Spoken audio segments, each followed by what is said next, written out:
Hey guys, what's up? It's after Christmas, and today I'm going to show you how to make a $500 gaming PC. This is going to destroy the PS4 and the Xbox One, and if you have already bought yourself an Xbox 4 or a Xbox 4, wow, an Xbox One or a PS4, I'm going to show you why you just made the biggest mistake ever. Okay, so getting right into it, what it looks like. Okay, the case is going to be a Fractal Design Core 1000. Now I swear by this case. It has great airflow, okay? It has USB 3 as you can see there. For 36 bucks, nothing's going to beat it, okay? If somebody approaches me and says, "Hey, look, I want to build a budget gaming PC and I don't have a lot of money." I say, "Shut the hell up and get the Core 1000." That's the first thing I tell them, because nothing's going to beat this, okay?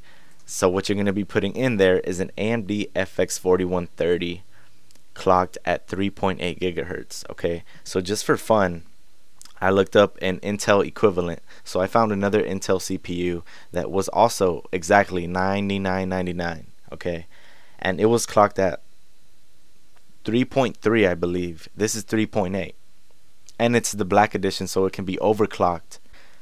And the Intel one was a dual core. This is a quad core, guys. This is the difference between being able to render really nice looking HD videos, and it's the difference between being able to live stream, if that's something you want to do. And even if you don't want to do that, more cores for the same freaking price, not a bad idea.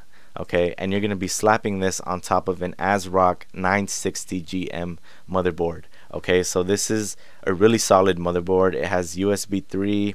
You know, you can, I mean, there's nothing flawed about this motherboard. It's just for the price, 53 bucks, guys, you're not going to beat it. Okay, USB 3 was the biggest thing that led me to it. How many gigs? You could put up to 16 gigs of RAM. That's more than we're going to put on this build, but just to know that the upgradability is there, it's awesome. And if you don't trust ASRock, I trust ASRock. It's a pretty good brand, but there's an MSI equivalent of this motherboard you can get for like $5 more. Just look it up on Newegg or something. And for the graphics card, you're gonna be putting an Asus HD 7770 gigahertz edition video card. So why is he going with AMD? Well, let me tell you why. Okay, in my opinion, AMD is the king of the low end, and Intel and Nvidia are kings of the high end. Okay, so when you're talking about budget, when you're talking about value, nothing's gonna beat AMD as far as like right now. Okay, so this is what I was thinking of also getting was the GTX 660, but it costs more. It costs a ton more, and they're clocked at the same speed. And so there's really no reason. You can just overclock because there's a boost clock on the 660, but you know, this is going to be able to have you playing games at solid frame rates, high settings. You're going to be good. Trust me, you're going to be good with this video card.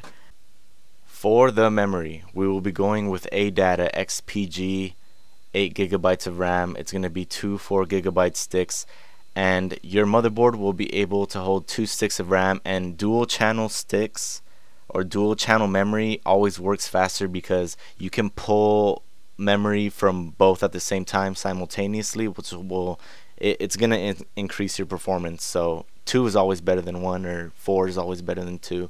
But in this case, we're gonna be going with 2 4 gig sticks, 240 pin DDR3, clocked at 1600, all that good stuff.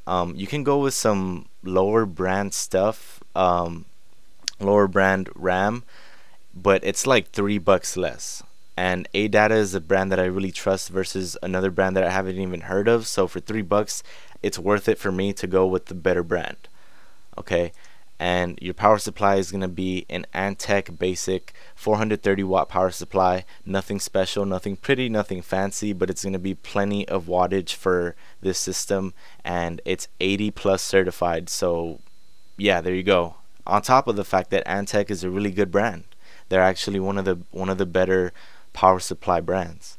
And people are going to say, well, you know, 1 terabyte is the standard now for gaming PCs, or for pretty much any kind of modern PC that you're going to build yourself. And I agree, but one thing you need to keep in mind is budget. So would I sacrifice, you know, getting a cheaper graphics card that's gonna perform not as well just for a terabyte, it's gonna take you a while to fill up even 500 gigs, guys. It's gonna take you a good amount of time to fill up this hard drive.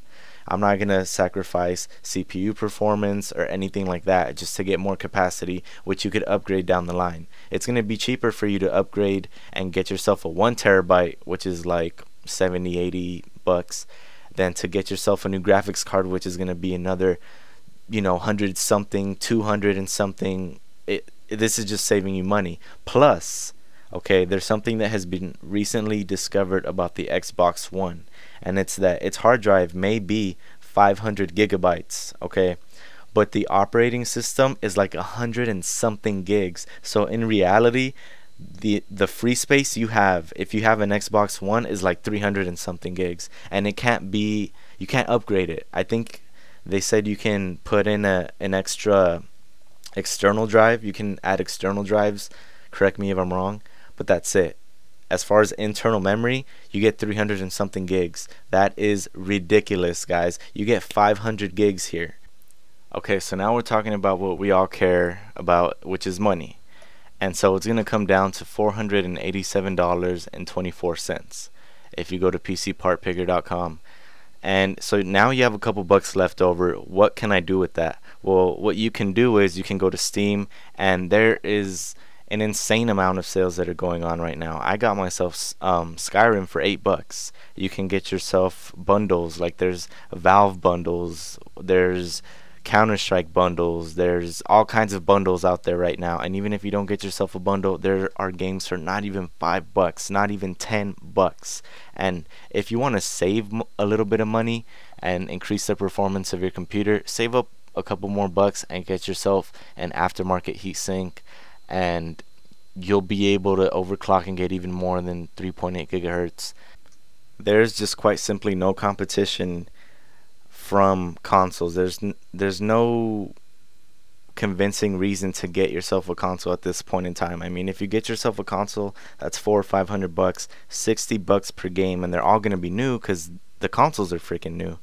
And you're just gonna screw yourself out of a whole bunch of money. And I think that a lot of people are scared by PCs because it costs a lot initially, but I mean after that, dude, it's freaking ridiculous. But anyways, yeah, if you have another price range, say maybe you have a little bit more, a little bit less money, and you want a bang for the buck type of build, then let me know and I'll see if I can build that for you. Or if you have a special requirement that you want, like let's say I have $750 and I must have this GPU. I have $600 and I must have this case, or whatever. Just throw it at me and I'll see what I can put together for you. But otherwise, yeah, you guys know, subscribe and rate and all that stuff, and thanks for watching.